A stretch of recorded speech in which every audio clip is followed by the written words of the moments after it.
over 600 million of us use a paid for subscription service. So we are talking about Spotify, iTunes, Tidal, Deezer, whatever paid form of subscription you use. Every day you see something pop up on your feed. This is how you trick Spotify. This is how you get a lot of views on YouTube. Buy views, buy subscription to this, to that. You think some of this money end up in the hands of fraudsters or scammers? Yeah, we can all agree, say, streaming transformed the music business totally. At this present moment, streaming alone take up to 2/3 of the global music industry revenue. But as we all know, where development or advancement take place, you always are going to have fraudsters. In a first of its kind case in the US, one man get charged with streaming fraud. He actually plead not guilty. But in a case like this, where he's the first of its kind, there's no precedence before. Even though buying views and streaming with bots and stuff has been around many years. Alright, because we are here about this thing couple years well now. FBI just pick up on it and I go charge this brother here for streaming fraud. But as when we said, the case still in review, so we don't know how it all goes yet. Him plead not guilty, so we just have to watch and see what take place. Alright, so this is Muziq. He's the one that is accused of illegally using AI to record music, uploading music to our streaming platform, and collecting more than $10 million in royalties. So Michael Smith seemed to have made it from the music industry. Thousands of followers, thousands of collaboration with big artists. But as you know, if a man can show proof that he's collecting XYZ amount of money from royalties, other people are going to jump on the bandwagon. It even reached to a stage him start his own show called One Shot, where him have rappers come on or artists, singers come on and them get a chance to win a record deal and stuff like that. Him get so big because he was able to show that his songs can go #1, him collect this amount of money from streams. As I said, the grass looked greener on his side, so everybody attracted to him. So he worked with a lot of big artists, Eminem and all of them people. Just know that him there in the background. He's tried to create a record label, which he did create a record label. And I think that's where things kind of get a little bit exposed for him. That was a wrong move for him, creating a record label and know that him can control majority of the shares coming in. Remember, he was allegedly making $10 million from revenue just from streaming the illegal songs. So if him can get big artists under his record label, signed to his record label, and stay so boom, upload them songs, remember them already big. So more than likely them will get a lot of views, a lot of streams. Plus what him do allegedly with those bots can push the songs even further, which will allow him to make way more money than what it is. But what exactly is streaming fraud? What them charging for? Well, to kind of explain that, we first have to understand how do we make money from streaming, because there's a lot of misconceptions going around among even dancehall artists, how you make money from streaming. Well, we're going to explain that. We're going to have to use some illustrations. So when music streaming platform like Tidal, iTunes, Spotify take off, it creates a whole new model of how artists earn money. So essentially, we have to create a whole new model of how we pay artists.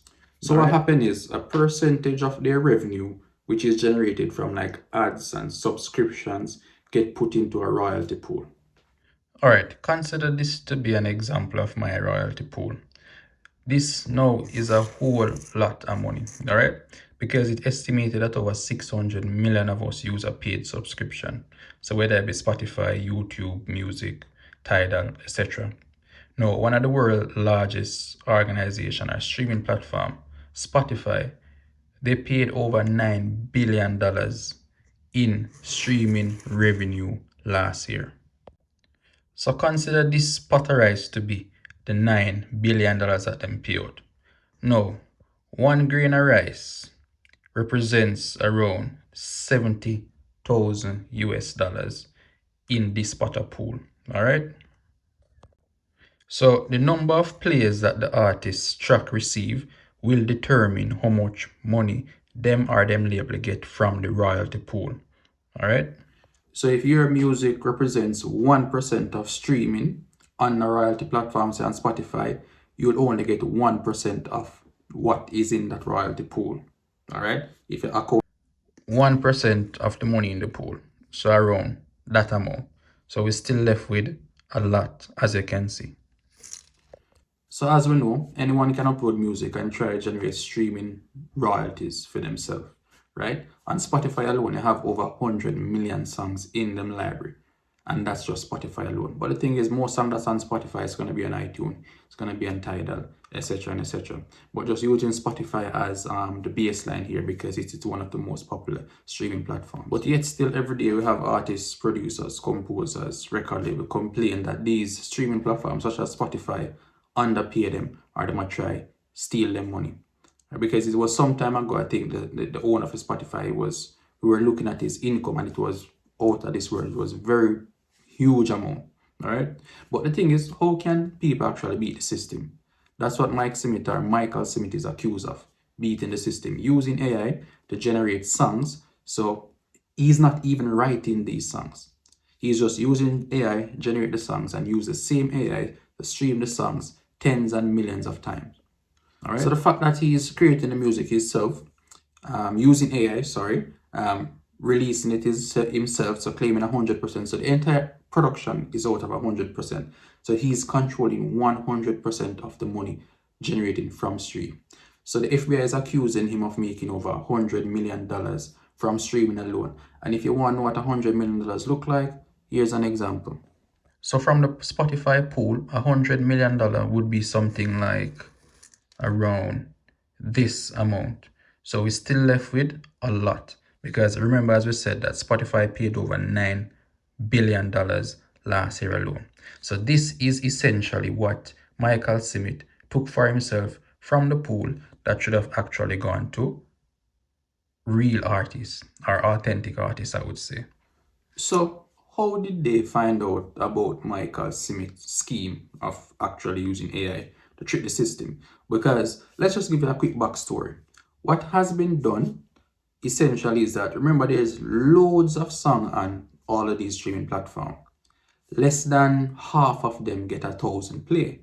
So he created tens of thousands of songs, streaming them over and over, but it's not streaming them enough for them to be discovered per se. That's how he flew under the radar for so long. So for example, in letting each song get like 50,000, 100,000 play or 100,000 stream, that's not much compared to other big artists. But the fact of the matter is that he has 10,000s of these songs being streamed. So now he's making a lot of money from just capping it at say 100,000 stream. But it's not just one song getting 100,000 stream, it's 10,000 songs, it's 200,000, etc. Because he has a lot of these AI songs uploaded to these platforms. So that's how he has been making the money. Now, what essentially happened while he got caught was he teamed up with this guy when he wanted to open the record label, and they were releasing songs, right? The songs will go #1 in no time, and then after a few weeks, them just disappear. Like, it was at #1. If it reached #1 organically, it's not gonna just fall back to zero or fall back to like it never happened in no time. Figure what I'm saying? People are gonna slowly move on. So if it was at #1, it might drop to #2, #4, #6, and go down. But what was happening with these songs that he and the other guy was working on and releasing, they flew to #1, and then after a few weeks they disappear. Like, where was the song? Wasn't it just hot the other day? So how it just gone? So and this happened in the music industry, in dancehall as well. A song hot this week, #1 trending, and then 2 weeks down the line or 3 weeks down the line, you're not even here to play anymore. You get me? So that's how his co-worker or his partner picked up on something wasn't right. So each time he approached him and said, Mike, what happened to your song? Mike would have some excuse by saying, oh, we lose a radio. The radio not pushing it as much. But what really happened now was that he released a Christian song. And together, right? And the streams start coming in from Pakistan, India, Vietnam. And like the guy said, people in these parts of the world listen to white people, Christian music. This kind of strange.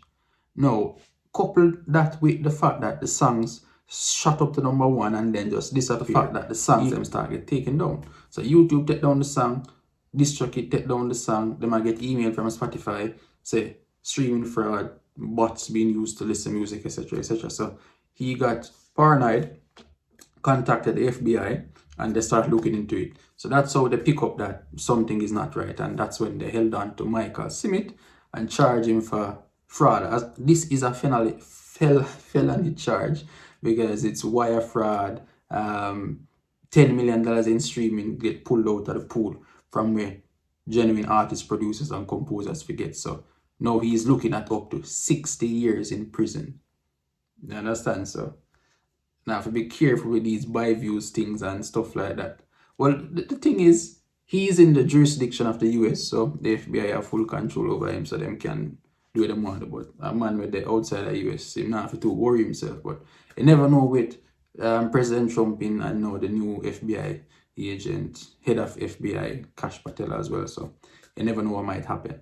So careful with these buying views, these streaming fraud. If you have a farm with some whole heap of telephone hookup and stuff and stream your music, you have to be careful. You still have a few people who is on the side of Michael Smith, saying that he did nothing wrong, he just found a loophole in the system and beat it. But you still have to take into consideration that he's charged with streaming fraud. He took money from the pot because, as I said, it's a pot of rice that Spotify put the revenue in, and then depending on the percentage of stream your song you get paid in that way. So he alone took 10% out of it. Sorry, not 10%. $10 million out of the pot that should have gone to real producers and real artists, real composers. All right. But this guy that created the company, Beat That, which detect streaming fraud on platforms, he considered the case to be probably kindergarten. It's like a baby case that compared to what is actually going on out there. Because as I said, the only reason why this brother they caught on to this brother is because him join up with the next brother to do the record label thing, and then people start spooking in business and him get caught. You understand? But you have the real frauds of them out there, them don't want to be popular, them don't want to be a big artist, them not look for the mainstream thing, them not look for the Mobo Awards or Grammy Awards and stuff like that.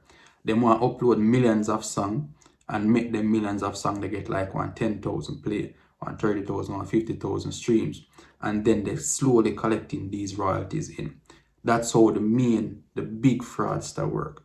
Small time, under the radar, undetected, making as much money as possible. But what the streaming platform now has to do, like what Beat That is doing, is creating these systems that can detect